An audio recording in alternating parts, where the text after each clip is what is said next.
Hello, everybody. This will be a super fast video because I realized I'm pretty sure it was in the section on marginal cost that they also talk about average cost function. So I just want to throw this in there. So, as a reminder, marginal cost or revenue or profit, it can be any function, is when you want to know how much it will take,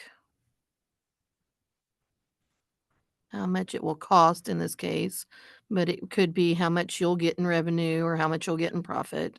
Um, for creating, cost is in creating the next item. Okay. So that's the idea behind marginal cost. Okay. But for this one, we're talking average cost. And I didn't do average cost before because I didn't really feel like I needed to do average cost so much, but I saw it's in the homework, so I just want to make sure you have the notation and you understand how that looks. So, what we're talking about here in average cost is just exactly what you would think in general. So, for instance, let me give you, I'm going to come over here to the side and scratch out an example for you. Okay. If I told you that we're going to buy 20 boxes of oranges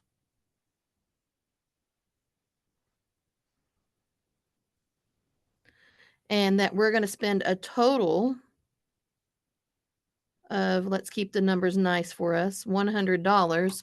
And they're not all the same, but so some of them could be a little more expensive, some of them could be a little bit cheaper. Hang on, let me focus this. It looks a little blurry to me. Maybe that's better. Some of them could be a little more expensive, some could be a little cheaper, but I wanted to know the average cost. What would you do? Okay. So just in real life, if I asked for the average, most people would take the number of boxes, okay, and divide that into how much money it is. So what we're looking is money per item, right? Is what we're looking at. So you would probably take the $100 and divide it by 20. Okay. And that would be an average of $5 per box of oranges. Okay.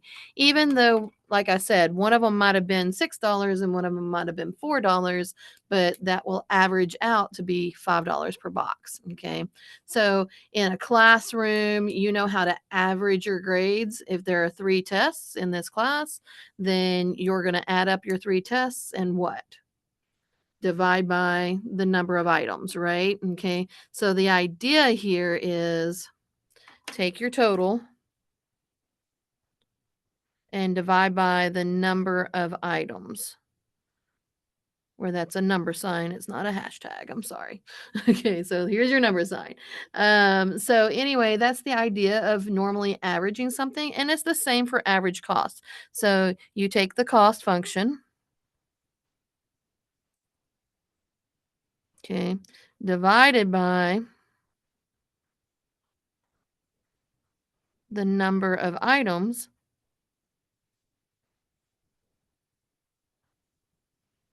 okay, divided by the number of items, and that will tell you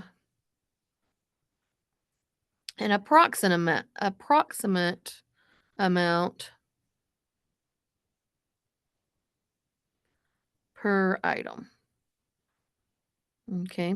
Now the nice thing would be if they just told me, "Hey, it's $100," right? And so I could take that 100, divide by the 20. We're going to buy 20 boxes and we would get the 5. But they're not going to do that, right? They're going to give me an actual cost function. So the one we had last time looked something like for the marginal cost was C of X equals 10,000, okay, plus 90x minus 0.05x squared. Okay, so that was our cost function. It was on the video that I did for marginal analysis. Okay, so there was the cost function. And what we did for marginal analysis, remember, is we took C prime of X, right? We found the derivative, and we found and then if you knew, okay, we're looking for the 101st guy, you would put in 100, right, to find the next guy. Okay, but here, um, we're not looking for a derivative. So I think sometimes people kind of get all caught up in the calculus, and when it says average, you don't see that it says average. So average just means take it and divide by the number of items. Well, how many items are we talking about here? We don't know. That's the problem. So normally X is the total number of items, right? So in other words, if I wanted to find the average cost function here, okay, let me give you notation first. Average cost function is going to be just like the C of X, but we put a bar over it. Okay. So you'll see that sometimes it'll go all the way across over the X as well. So when you see that bar, you know, oh, we're not taking the derivative. Okay. So take a step back. This is not a derivative. Okay. Okay, the only time this is gonna be a derivative is if they had said the average marginal cost function, okay? So if they wanted that, then you would first find the marginal cost function. That's where you would take the derivative, right, up here? Okay. So for marginal, we're taking the derivative. But here, if it said average marginal cost function, you take the derivative and then you divide by the number of items. But here, we're not doing that. We're just taking our cost function. So it looks like this. C bar of X equals the cost function divided by X. Okay. And that's not like a formula or anything, so I will not put that on the test. You'll need to know, hey, if I want average cost, I need to divide by X. And it's the same for average profit, average revenue. They all work the same. Okay. So let's do this for this example right here. Here's my example. We're going to use this function. So example here for average cost function. C bar of X, I usually just put it over like the C, but I'm gonna put it over the whole thing, equals, take your cost function, 10,000 plus 90x minus 0.05x squared. Okay, there's my cost function. And what are we doing? Divide by X, Dr. Webster. Yes. And when you divide by X, you divide the whole stinking thing, right? Okay, so technically you can just leave it just like that, and I will be perfectly happy with that as your answer. But some people don't like that. Okay, so if you don't like that, you can break this up. 10,000 over x plus 90x over x minus 0.05 x squared over x. They, as long as they all get the denominator, right? You divide the whole thing by the denominator. So you could divide each individual term by the denominator. That's okay. And the reason why some people want to do that is because they see, oh, well, this first guy, he doesn't have an x, so he's just going to be 10,000 over x.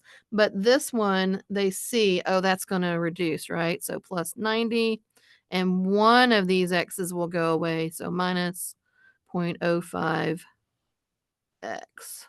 Okay, so if you want to do that, you're fine. If you want to stop right here where you said divided by x and put the whole thing over x and just be done, you're fine there too. Okay, so that's the idea behind average cost functions, average revenue functions, average profit functions. So I'm not going to belabor that.